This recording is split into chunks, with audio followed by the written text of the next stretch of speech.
India's largest digital media network గా ఎన్నో గొప్ప కార్యక్రమాలు నిర్వహిస్తూ వచ్చి ఇవాళ నిజంగా ఈ కార్యక్రమం నిర్వహించడం చాలా మందికి ఉపయోగపడుతుందని చెప్పి ఆశిస్తున్నాం.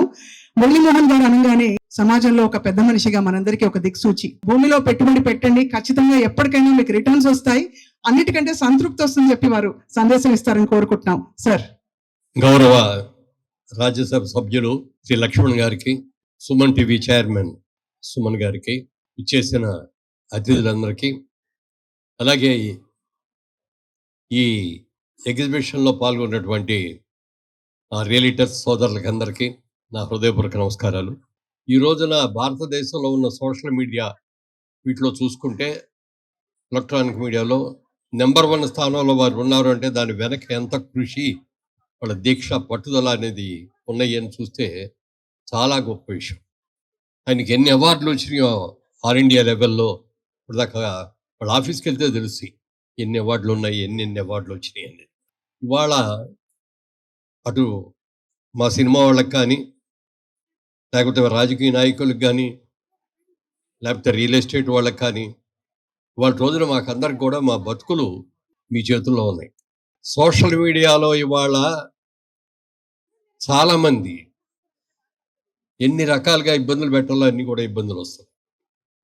మీలాంటి కొన్ని మంచి కంపెనీలు మాత్రమే న్యూస్ చేసినా, ఏదైనా ఐటమ్ చేసినా కూడా అద్భుతంగా ఉండేది. కానీ తాడు బొంగరం లేని వాళ్ళందరూ కూడా ఇలాంటివన్నీ పెట్టి ఉన్నాయి లేని అన్ని కూడా పుట్టించి చాలా ఇబ్బందులు పెట్టేస్తున్నారు. దయచేసి మీరు మాత్రం అలాంటి స్థానానికి వెళ్లకుండా నీతిగా, నిజాయితీగా డెవలప్మెంట్, కరెక్ట్ డెవలప్మెంట్ గురించి మీరు చూస్ చేసుకోవడం కూడా బాగుంది. ఇప్పుడు దీన్ని ఇక్కడ హైదరాబాద్ వాళ్ళ రోజు రోజుకి ఎంత దినదిన ప్రవర్ధమానంగా ఎదుగుతుందో మనం అందరం చూస్తున్నాం. దాదాపుగా 500 సంవత్సరాలు అయింది హైదరాబాద్. మరి ఈ 50 సంవత్సరాలు ఎంత పెరిగిందో నేను నా కళ్ళారా చూస్తున్నాను. చాలా అద్భుతంగా వన్ ఆఫ్ ద బెస్ట్ సిటీగా ఇండియాలో వాళ్ళ హైదరాబాద్ ఎదిగింది. ఎన్నో వసతులు ఉన్నాయి దీనికి. మద్రాసు చూసుకుంటే పక్కన సముద్రం, బొంబాయి చూసుకుంటే సముద్రం, లేకపోతే హైదరాబాద్ చూసుకుంటే వాళ్ళ రోజున 360 డిగ్రీలు ఎటు ఏ పక్కకి వెళ్ళినా కూడా డెవలప్మెంట్ ఈజీ. ఇన్ని ల్యాండ్స్ కావాలన్నా దొరుకుతాయి, ఇన్ని కన్స్ట్రక్షన్కి వెళ్ళినా, లేకపోతే ఫార్మాసిటికల్ ఇండస్ట్రీస్ వచ్చినా, అన్ని రకాలుగా హైదరాబాదు బాగా అభివృద్ధి చెందుతున్న ప్రదేశం ఇది. ఇలాంటి ప్రదేశంలో ఎన్నో ఫెసిలిటీస్ ఉన్నాయి. ఔటర్ రింగ్ రోడ్ అనేది వాళ్ళ పెద్ద పెద్ద సిటీల్లో, చాలా సిటీల్లో లేవు. మనకు అద్భుతమైన ఔటర్ రింగ్ రోడ్లు వచ్చినాయి. ఇప్పుడు ఇన్నర్ రింగ్ రోడ్డు కూడా మళ్ళీ వస్తుంది. వీటన్నిటికీ మించి 4th సిటీ అని చెప్పి వాళ్ళ రేవంత్ రెడ్డి గారి ఆధ్వర్యంలో 4th సిటీ కూడా చేయబోతున్నారు. ఇవన్నీ రావటం మూలంగా కానీ హైదరాబాదు బాగా ఎక్స్టెండ్ అయింది సిటీ. ఇదివరకు హైదరాబాదు అంటే ఓల్డ్ సిటీ, లేకపోతే హ్యాబిట్స్, లేకపోతే బంజారా హిల్స్, జూబ్లీ హిల్స్ ఇవే ఉండేవి. కానీ వాళ్ళు చూస్తే ఏ పక్కకు వెళ్ళినా కూడా అద్భుతమైన కట్టడాలు కానీ, ఆ డెవలప్మెంట్స్ కానీ, ఆ ఫెసిలిటీస్ కానీ వాళ్ళు ఎన్నో ఉన్నాయి. రాబోయే రోజుల్లో ఇంకా చాలా అభివృద్ధి ఉంటుంది.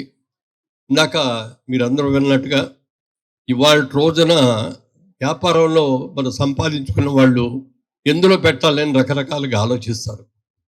వాళ్ళు షేర్ క్యాపిటల్కి వెళ్తే ఏ రోజున ఏ షేర్ పెరుగుద్దో, ఏ రోజున పడిపోతుందో కూడా తెలియని పరిస్థితులు ఉన్నాయి. కానీ ఒకే ఒక ఇండస్ట్రీ, మనం పెట్టుబడికి ఏ రోజున మనకు డోకా ఉండదు, మనం పెట్టిన ప్రతి రూపాయికి 100 రూపాయలు అవుతుంది, పెరుగుతుంది అని చెప్పగలిగిన ఏకైక ఇండస్ట్రీ ఏది అంటే రియల్ ఎస్టేట్ ఇండస్ట్రీ. అలాంటి అద్భుతమైన ఇండస్ట్రీని ఇవాళ మీరు చక్కగా, ఎందుకంటే చాలా ప్రాజెక్టులు ఉన్నాయి హైదరాబాద్ చుట్టుపక్కల, ఎంతోమంది ఎన్నో చేస్తున్నారు. అవన్నీ వెళ్ళి చూడటం కూడా చాలామందికి అవకాశం ఉండదు. మీరు ఇలాంటి ఎగ్జిబిషన్స్ పెట్టడం మూలంగా ఏ ప్రాజెక్ట్ ఎక్కడ ఉంది, వాళ్ళు ఏం చేస్తున్నారు అనేది నలుగురు తెలుసుకోవడానికి కూడా అవకాశం ఉంటుంది. అక్కడ వాళ్ళు ఇచ్చే బ్రోచర్స్ చూసుకొని వాళ్ళకి అవకాశం ఉంటే అక్కడికి సైట్కి వెళ్ళి చూడటమో ఇవన్నీ కూడా చేసుకునేటువంటి మంచి అవకాశం ఉంటుంది. డాక్టర్స్ చేశారు, అలాగే ఫార్మాసిటికల్ వాళ్ళు చేయండి, అలాగే ఎడ్యుకేషన్ ఇన్స్టిట్యూట్స్ కూడా అద్భుతమైన ఇన్స్టిట్యూట్స్ ఉన్నాయి. హాస్పిటల్స్ బ్రహ్మాండమైనవి ఉన్నాయి. ఇవన్నీ ఉన్నాయి కాబట్టి మీరు ప్రతి సంవత్సరం ఇలాంటివన్నీ కూడా డిఫరెంట్ వెరైటీస్ అవన్నీ కూడా ఎగ్జిబిషన్స్ ఇట్లా పెట్టి మరి ప్రతి వాళ్ళకి కూడా, ప్రజలకి అందరికి కూడా అందుబాటులో ఉండేట్టు ఇస్తే చాలా బాగుంటుంది. వాళ్ళ లక్ష్మణ గారు నేను హైదరాబాద్ వచ్చినప్పటి నుంచి కూడా వాటిని చూస్తున్నాను. చాలా సింపుల్ సిటీ. ఎంత సింపుల్ అంటే ఎవరైనా సరే, ఎంత పేదవాడైనా సరే, ఎంత చిన్నవాడైనా ఆయన దగ్గరికి వెళ్ళి అయ్యా నాకు ఈ 10 కానీ కావాలి అని అడిగితే లేదు కాదు కూడదు అనే మాట లేకుండా ఆ రోజున ఎలా ఉన్నారో ఈ రోజున అలాగే ఉన్నారు. అది ఆయనలో ఉన్న గొప్పతనం. మరి ఈ రోజున గౌరవ రాజ్యసభ సభ్యులుగా ఉండి ఈ రోజున ఎంత ఎంత మంచి కార్యక్రమాలు చేస్తారో కూడా తెలియదు. ఆర్ఎస్ఎస్లో ఉండి ఒక క్రమశిక్షణ కలిగిన ఒక సైనికుల్లాగా ఉండి ఇవాళ మోడీ గారు చేస్తున్నటువంటి ఈ ప్రభుత్వం ఈ అద్భుతమైన దీంట్లో వారి పాలు కూడా చాలా ఎక్కువ ఉంది. వారు ఇంకా రాబోయే రోజుల్లో మరిన్ని చేయాలని కూడా మనస్ఫూర్తిగా కోరుకుంటున్నాను.